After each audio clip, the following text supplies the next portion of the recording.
साहब हम गुलाम हैं, हम अपने दृष्टिकोण के गुलाम हैं, हमारी सोच के गुलाम हैं। आज हमारी बहनों की जो दुर्दशा हो रही है इस देश में, यहाँ आज़ादी का जो सबको समानता का अधिकार था, कहाँ है वो अधिकार?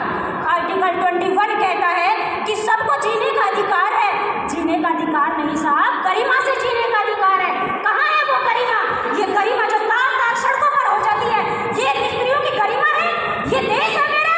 इस देश का क्या हाल बना दिया है हमने साहब। हम देखते हैं तो बस हमारे अंदर शरीर ही शरीर नजर आता है, आंखों में शरीर घूम रहा होता है। जबकि एक महान पत्रकार गुलाब कोठारी, उन्होंने एक पुस्तक लिखी कि स्त्री देह से आगे, कि तुम स्त्री को देह मत समझ लेना, स्त्री ज्ञान है, विवेक है, बुद्धि है, वो इस शरीर से ऊपर है, पर हम उसको शरीर समझ बैठे हैं।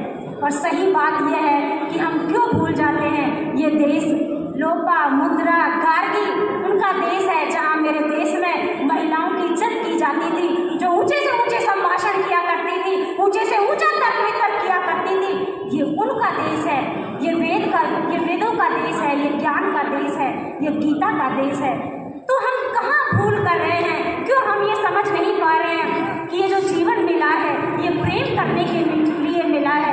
क्यों हमारे अंदर ये भावना पैदा हो गई? क्यों हमने शरीर को इतना बड़ा कर दिया कि हमें कुछ दिखाई